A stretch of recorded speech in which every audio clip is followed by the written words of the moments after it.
Ladies and gentlemen, dear FKCCI members, good morning. Thank you very much for joining us today for this second webinar of the year, organized this time under the auspices of the FKCCI Luxury Committee.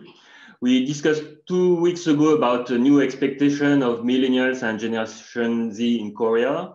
We would like today to continue to explore major ongoing changes in consumption patterns with the current trends on luxury second-hand market and the impact on first-hand market. To discuss about this topic, we are very pleased to have today Mr. Daniel MAYRAN, Chairman of Bluebell Korea, Chairman of Luxury Business Institute Group, Vice President of FKCCI and President of FKCCI Luxury Committee, and Mrs. Jiyeon, partner to the Boston Consulting Group Consumer Practice. Thank you very much, Mr. MAYRAN and Mrs. Song, to be with us today. I propose you to begin this session with Mr. Daniel MAYRAN. Thank you, Cédric. Today, the purpose is to develop, and thanks to Ms. Song, to develop the second-hand market. Second-hand market will reach 51 billion after 5 years. Luxury resale represent for this part 24 billion. The phenomenon is taking more importance before COVID and increased significantly during 2020. This vaccine motivation for the second hand are specifically better price, rarity, especially in China, desire for frequent turnover or wardrobe accessories, especially among the Instagram generation, and environment benefits for the new wave sustained by young customers. To develop this important phenomenon, I have the great pleasure to introduce Ms. Song Jiyeon, receiving a diploma of Yonsei University. She has been a consultant and now partner at the Boston Consulting Group since 14 years. Ms. Song is an expert in consumer goods, in e-commerce, in working on the process of leading luxury fashion companies in Korea. Ms. Song, thank you for your contribution.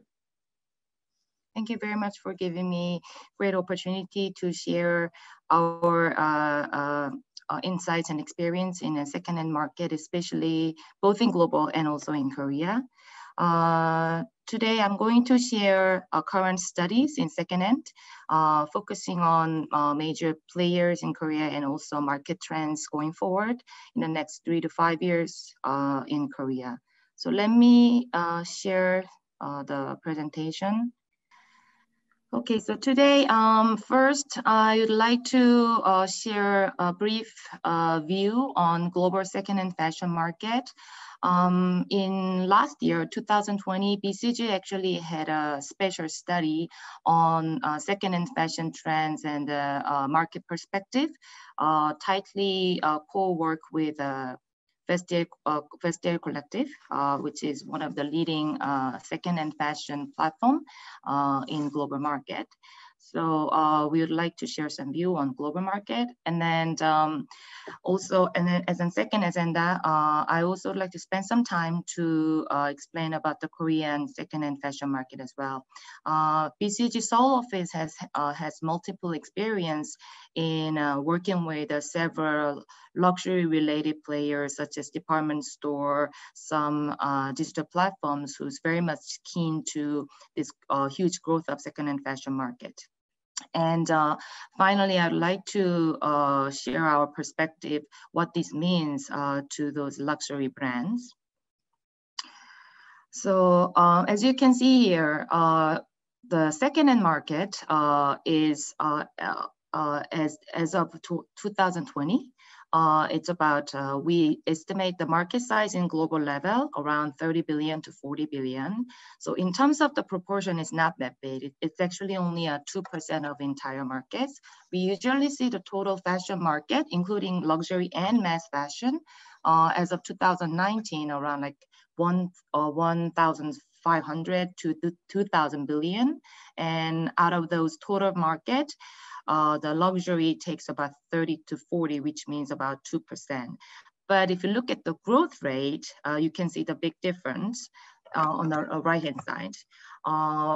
Over the past 5 years, the total fashion market has been grown around 1 to 3%. On the other hand, the second-hand market has been grown almost with a 2-digit growth, 50 to 20%, which is actually expected to grow with a similar growth pattern in the next 5 years as well. And then if you look at actually a few leading players in this market, some of them actually experience huge growth rate, which is more than 100%. Actually, in case of Korea, we've seen many players such as 당근 Market, who has experienced actually more than 400% CAGR over the past 3 years in their transaction value, which is really huge. Actually, one of the reasons is because consumers are changing. As you can see here, when we had surveyed many consumers in global market about their buying behavior in second-hand market, almost like 25% of population has been answered. They have experienced in buying at least one second-hand product in the past year. So within 1 year, we've seen 1 million new shoppers, 10 million new shoppers has been increased in a big consumer pool for the second-hand market. And if you go a little bit more aggressively, actually BCG forecast by the end of 2020, around like 1/3 of the closet of entire consumer will be filled with second-hand product, which is quite amazing. And usually we say the big drivers, big consumers of the second-hand fashion is the young generation. We call them millennials and Generation Z generation, comparing to boomers and X generation. As you can see here, for the last 2 to 3 years, the growth rate of percentage of buyer who has ever purchased second-hand fashion has been increased more than 38% or 32% when it comes to millennials and Generation Z, comparing to boomers and Generation X, which is almost like 2.5%, 2.5 more than in terms of the growth rate, it's much faster comparing to boomers and X generation. But I would like to tell you, this is actually very much changing and different story when it comes to Korean market, which I'm going to go through in the next phase. And there are many reasons, the drivers, why these young millennials and Z generation so obsessed with this second-hand fashion purchase. One of them is actually affordability and purchase power. For young generation who has a limited disposable income, this second-hand market, second-hand fashion purchasing opportunity is very much fascinating, because they can buy something which is quite expensive with much more affordable price. And then also the much broader choice and assortment is one of the other reasons. And this is actually driven by the huge emergence of the digital platform as well. And the third is, of course, the trend and uniqueness. It is true that especially for young generation, buying something in secondhand, it's almost like a very fun activity, like hunting something rare or limited. So someone who buy lots of stuffs in secondhand, especially in fashion, is regarded as someone who is quite fashion tacky, especially if they're very much into vintage stuffs like that. And finally, of course, we cannot ignore the fact that these young generation are very much sensitive to sustainability. When I've interviewed many young generations, I could see they are not very happy with the concept of this fast fashion, which was really, really huge around like 5 to 10 years ago. they're actually not comfortable with the concept. They buy something with a very cheap price, which is good, but at the same time, it's not really durable. So they have to buy it over and over again, which can actually affect a huge damage in our planet. Actually, these young generations are quite conscious about this environmental effect. So it actually affects their behavior in buying stuffs. But I think the one of the fundamental reason is actually the change of philosophy when it comes to shopping or purchasing stuff, especially for millennials. This is actually one of the study done by US team. As you can see here, we've seen the number of clothes in a closet per consumer in case of US has been shrinking very fastly. So I think we believe for millennials and Z generation, for them, the shopping is more like experiencing something new rather than owning something. So we call them the whole philosophy of purchasing is changing from economy of owning to economy of experiencing. So which naturally leads to emerging of very different types of retail business model, such as secondhand, resale, rental, subscription, or even refurbishment. So this is overall trends in global secondhand fashion. And I'd like to go through what's happening in Korea, which is quite a unique market, personally, I believe. So we see not only fashion, but entire Korean secondhand market is growing very fast. We estimate the market size as of 2019, which must have been growing much faster maybe in 2020, but still it's more than 20 billion cho, so in US dollar, 20 billion US dollars almost. And out of those total secondhand market, we believe fashion takes the biggest portion as a single category. And among fashion, still mass fashion takes much bigger portion. But if you see the growth rate and the growth trend going forward, we believe luxury fashion, secondhand, will be the growth leader comparing to mass fashion. If I give you some numbers, so we kind of asked, BCG Seoul had this study. As of 2020, we believe entire second-hand fashion market in Korea is estimated about like 4.3 billion won, 4.3 won, which is approximately 4.5 billion US dollars. And out of that, mass fashion takes more than 50%, like 56%, and rest of 44% is regarded as a luxury fashion. And among those luxury fashion, about 1.4 is actually true luxury, and rest of them is affordable luxury. So, which means out of 1.9 billion US dollar total second-hand luxury market in Korea, true luxury is much bigger than the affordable luxury. And if you look at the growth rate towards 2023, the true luxury will have a much faster growth, about like 24% per year. So, and in case of affordable, about like 18%, and for the mass fashion, only 9%.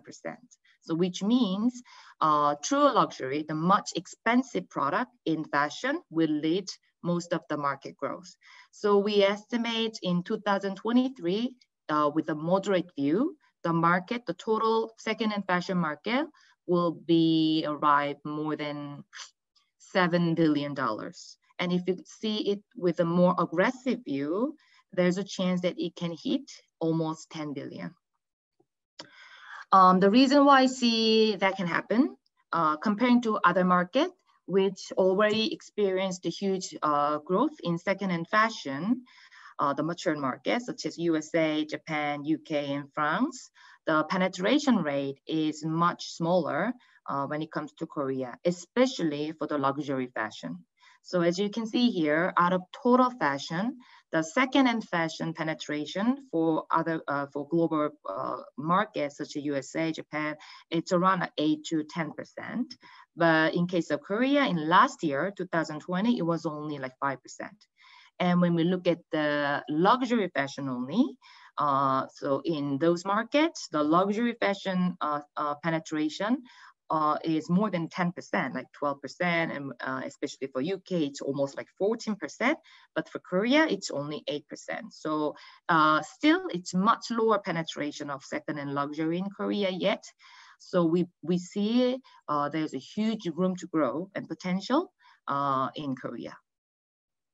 And of course, we saw many similar trends which has been seen in those markets is happening in Korea recently. So first is, of course, the shorter cycle of newness in fashion.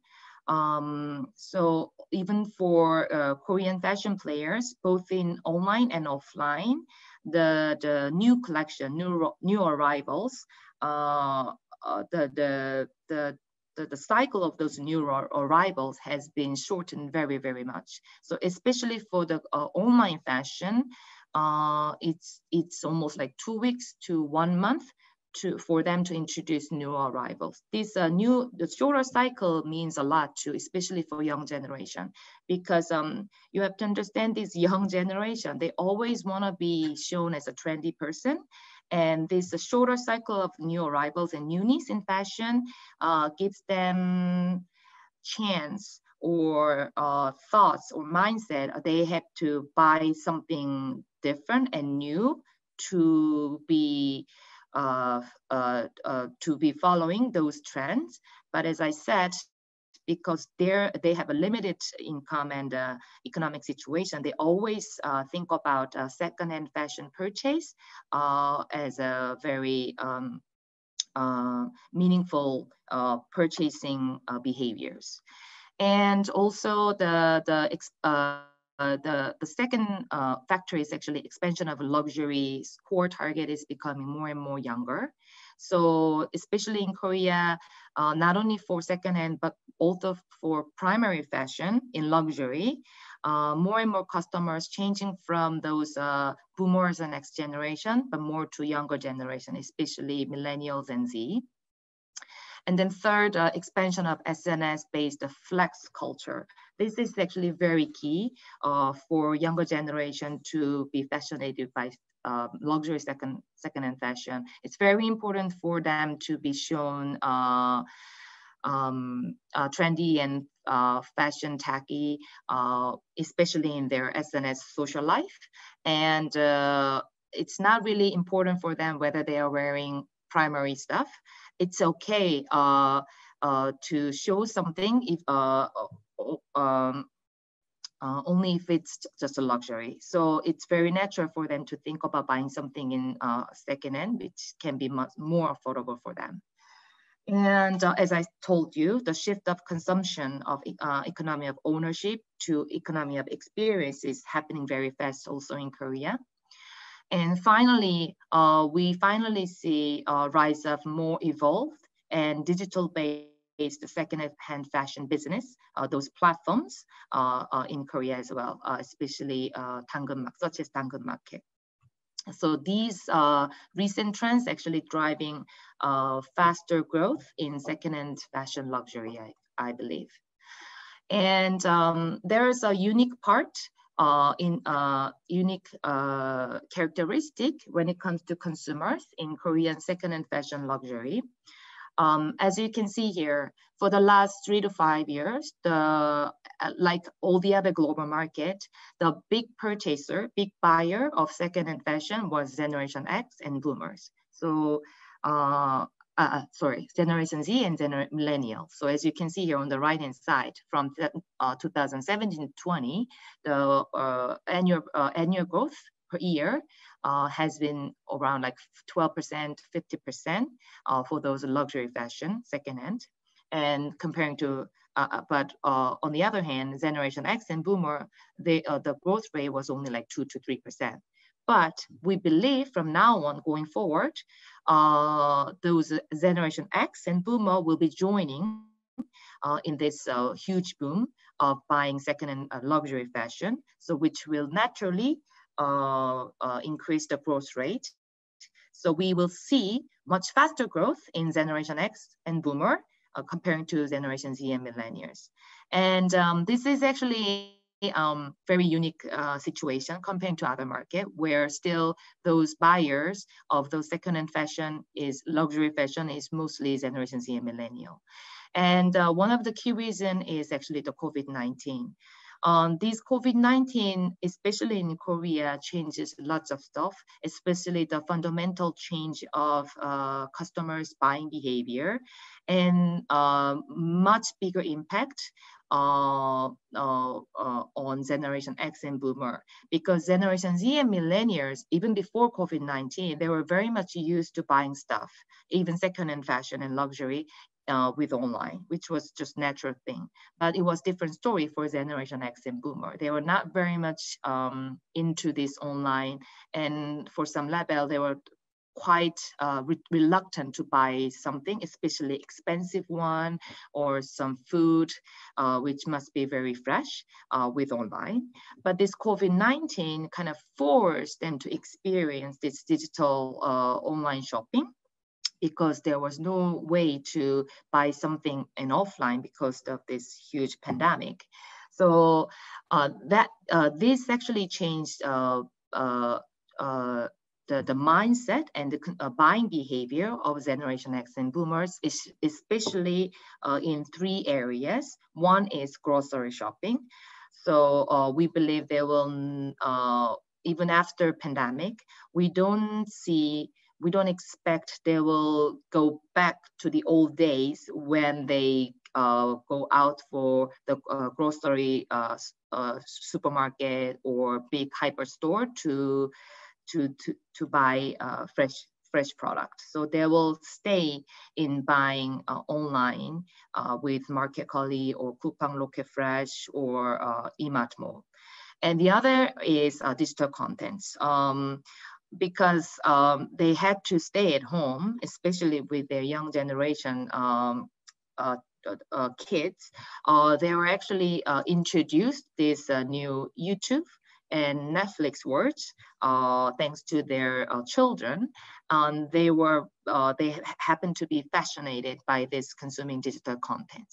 And the last is actually online second-hand trades, which is happening usually by 당근 market.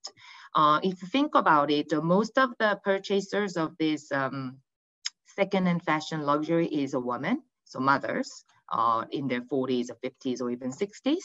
So they were forced to stay home with their children, and because they were had much time because there was nothing to do. So what they have done was actually they kind of reorganized and their house, like cleaning and the interior, change their interior design, stuff like that. And then as a result, they will end up with lots of stuff they don't need it anymore. And if there was no COVID, or if there was no children with their home because of this home working or study at home situation, they might have to throw it away, or just keep it, or give it someone without being paid. But they started to ask things to their children. What should I do with this? And their children told them in the millennials and Z generation, why don't you just sell it to 중고나라, or why don't you just sell it to 당근 market? And maybe for the first and second time, their children, their daughters and sons just try to sell it on behalf of their mothers. But after a while, they kind of teach them, educate them, and introduce them to this digital online second-hand trades words, and how easy it is and how fun it is. And those mothers in their 40s and 50s got fascinated this concept. So now, if we meet many of those middle-aged women, they always talk about how fun and how great this second-hand trade is, and especially their very much their reluctance buying something second-hand or selling something in second-hand has been all when like the guard has been went down. after experiencing from the actual trading, they find it's safe and it's okay to buy stuff or sell stuff in secondhand. So this actually changed the entire market, I believe, especially in Korea. And as I just kept telling you, you have to understand this major channel of this secondhand fashion trade still is online, not only for Korea, but also for global market. So as you can see here, when they purchase something in secondhand, almost like 80% of consumers are saying they use only online or both online and offline. And they also try to use a dedicated specialized online secondhand platforms such as Vestiaire Collective or Vintage or Le Bon Coin or Depop, stuff like that, which is quite same here in Korea. When it comes to competitor dynamics or supplier dynamics, BCG believes Korea market is not matured yet comparing to other global markets such as US or Europe. As you can see here, this is entire transaction value of secondhand fashion as of 2020, sorry. And as you can see here, 90% of transaction is happening in C2C platform, multi-category C2C platform, which is 중고나라, 번개장터, 당근마켓, and Hello Market. So these are not dedicated or specialized second-hand luxury or second-hand fashion platform. These are just multi-category platform, and also this is C2C platform. So there is no business owner in between. It's just individuals, they just meet only online and they just do these trades. So these takes 90% of the market. And of course, we have some players who are dedicated to fashion or luxury, such as Gugos or Goibito or Philway or Ribbons, but their presence in the market is very, very limited. And their business model is also quite old-fashioned. For example, like Gugos or Goibito, I don't know how many of you are actually aware of these brands, but they're very old brands. They've been doing their business in offline almost like more than 20 years. They are offline-based second-hand luxury dealers. So, and they are consignment players. And they see these trends and try to enter the online business. But of course, because they have no online DNA in their capability, so the way they doing their business in online is quite weak and poor. So very limited presence in the market. And in case of Philway and Ribbons, even though they are luxury players, but their major business is actually not the second-hand fashion, but more like of the discount selling. So for them, the second-hand business is it's very limited. And it's not a major business. So that's why their presence in the market also is very limited. So for this reason, we see many consumers, both millennial generation and boomers and X generation, keep telling they need something better, better suppliers, better services. Because basically what you are experiencing in, especially in 중고나라 당근마켓, which are multi-category C2C platform, it actually causes lots of troubles and pains when it comes to consumer experiences. The first is, of course, the trust. Because it's an individual level trading, it's very, and then of course the luxury is quite expensive, even though it's secondhand. So it's always, they have these issues, what if I buy something fake? So this is a huge problem. And also the buying process itself is not very comfortable or very easy, user-friendly. For example, they cannot use credit card, or they cannot use installment payment, or they have to meet someone in person to actually check whether that product is okay.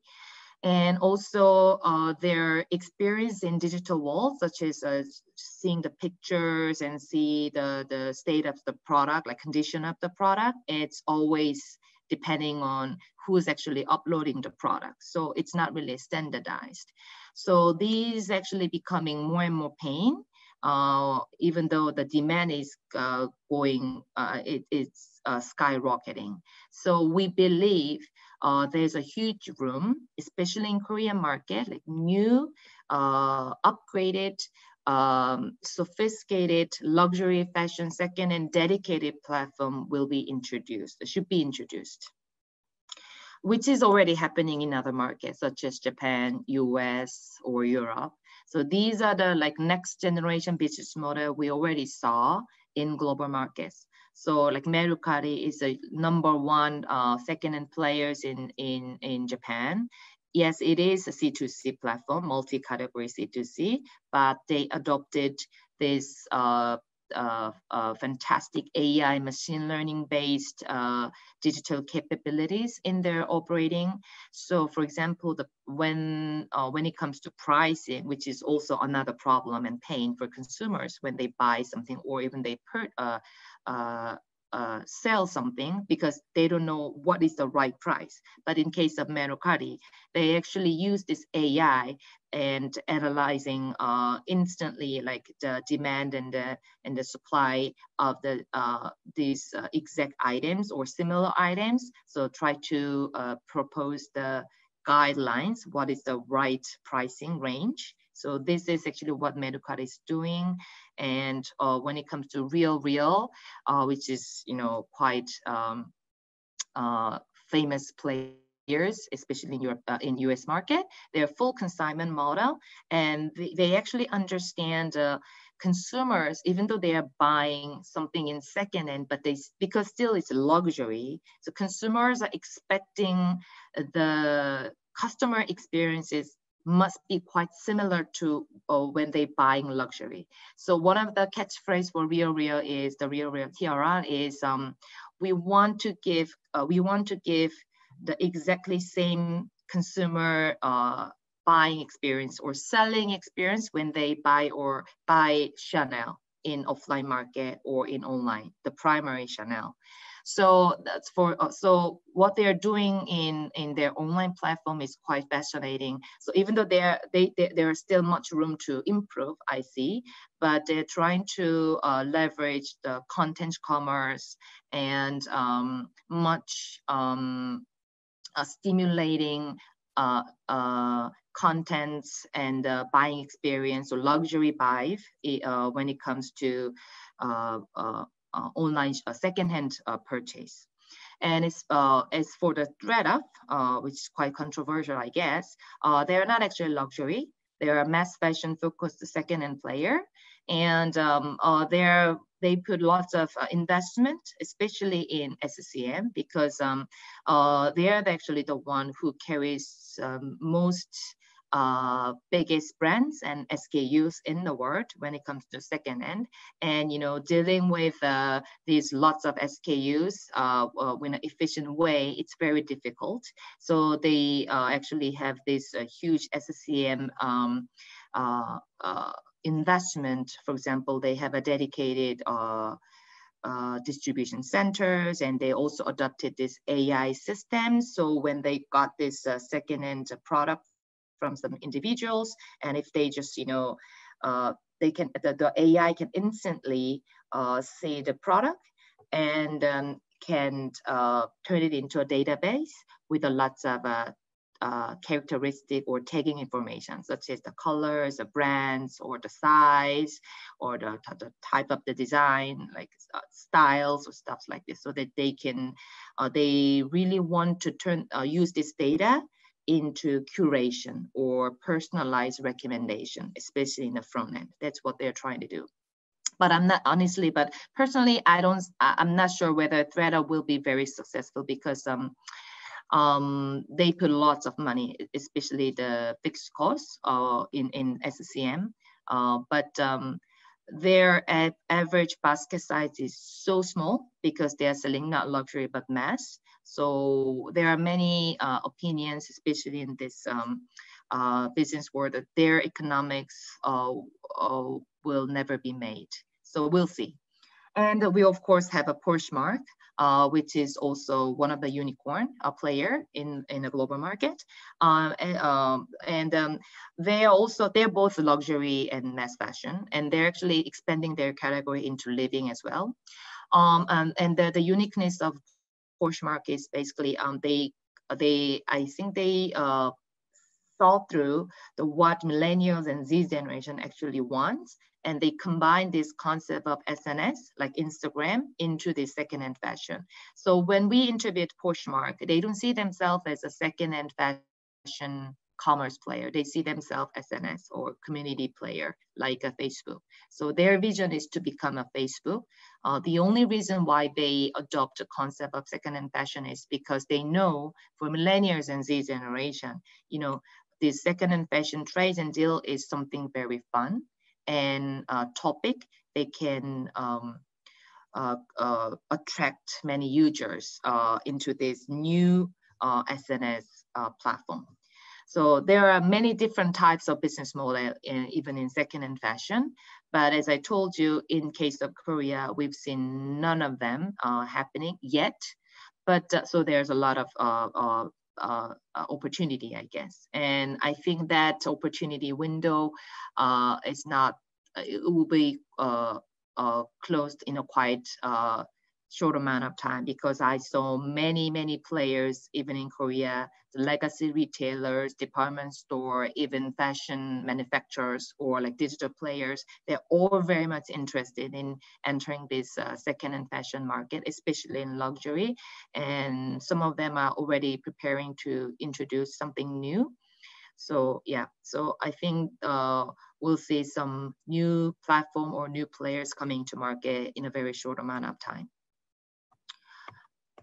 Okay, I'll skip the very detailed explanation. So, okay, so huge booming in luxury fashion, secondhand fashion, especially in Korea. And what does it mean to luxury brands?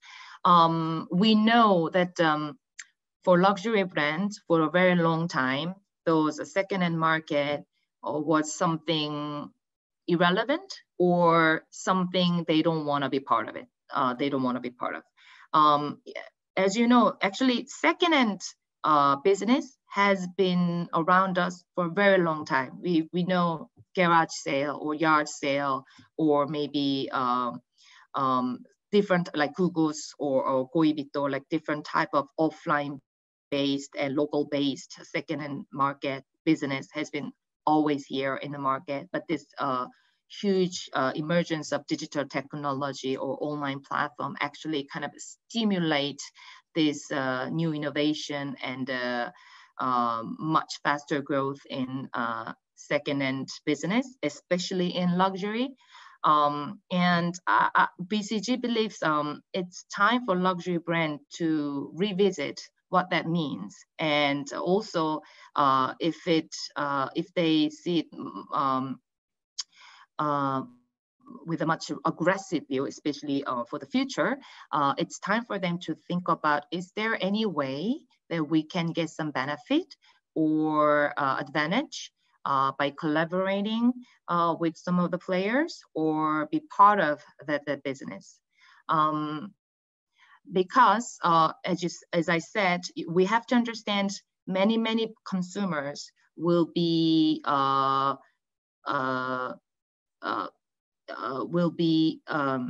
participating in this secondhand luxury purchasing trends.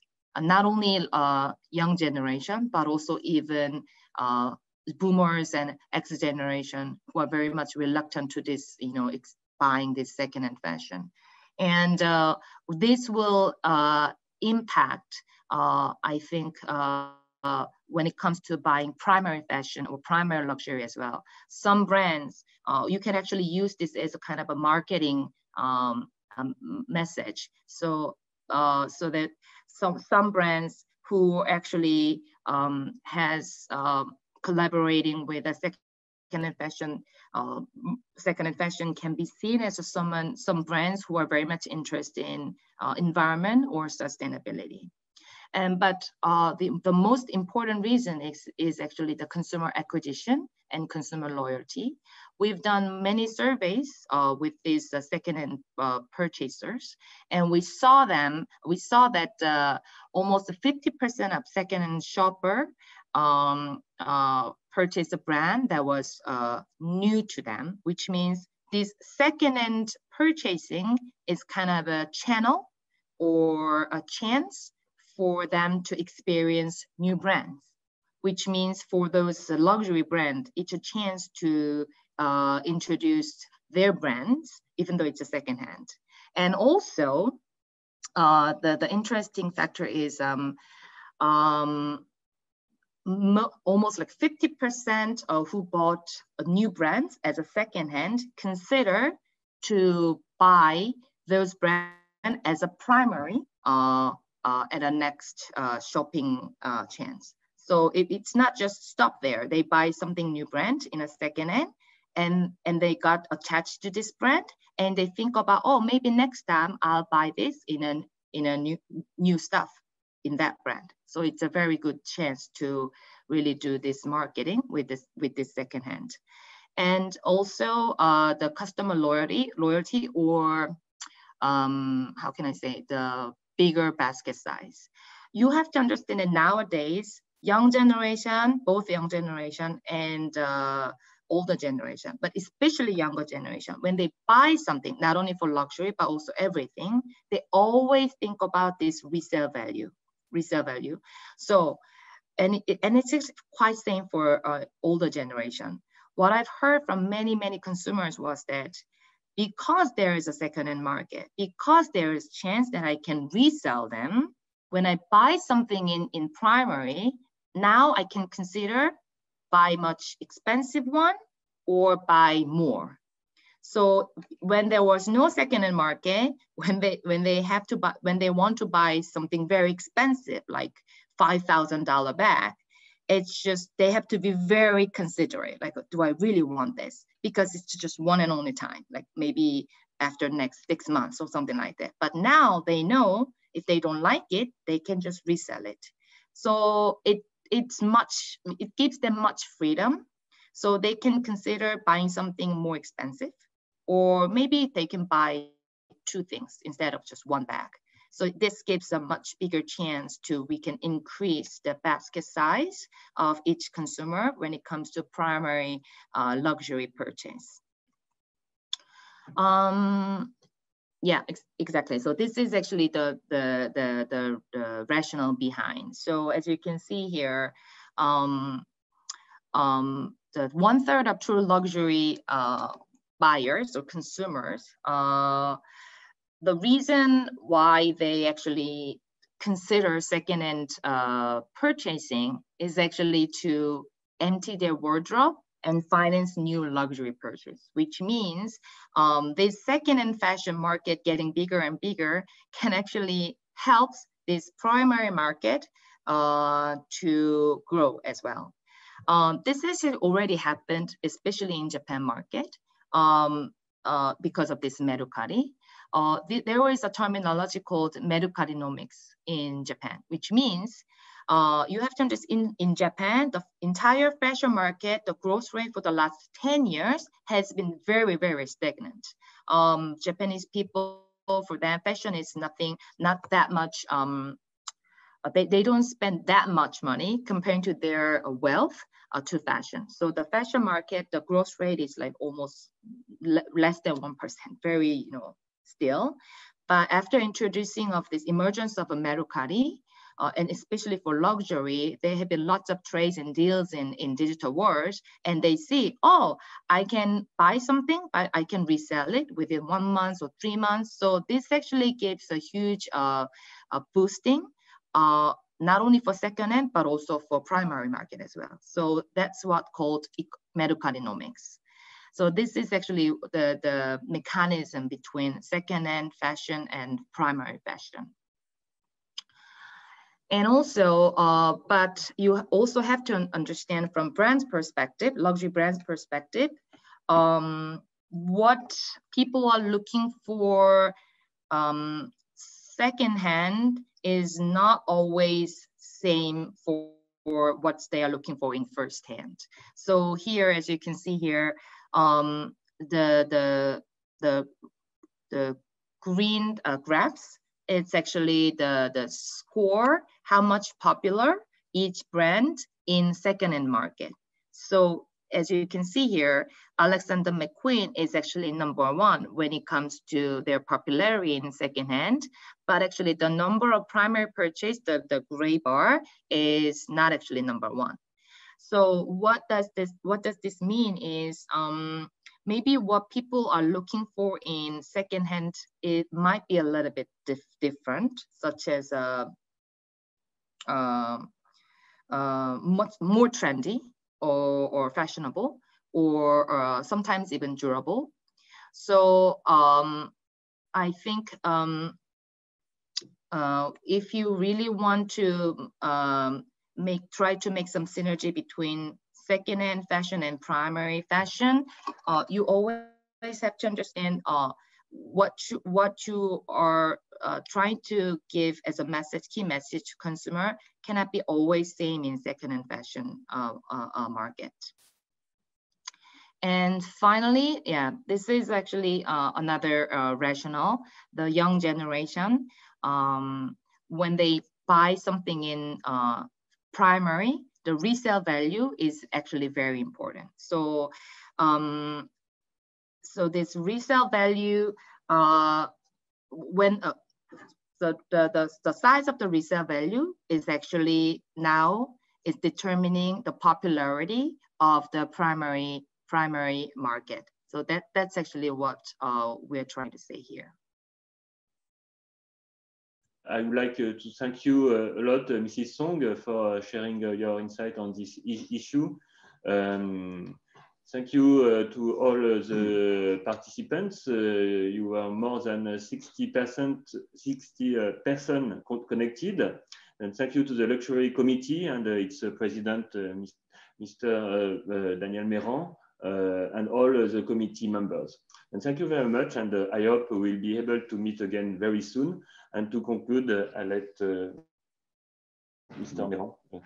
Thank you very much. Thank you, Cédric. And thank you so much, Ms. Song, for this excellent presentation and a very complete vision about the second-hand. I will be very pleased to meet you to follow this presentation and to discuss with you about maybe a new webinar in the future, for sure. And anyway, I would like also to thank all the participants of this webinar. This one is probably one of the first one we will try to develop a new theme of interest for you in the luxury business in the near future. And I'm really appreciate your presence this morning. Thank you, Ms. Song, and thank you, everyone. Thank you very much. Thank you. Thank you.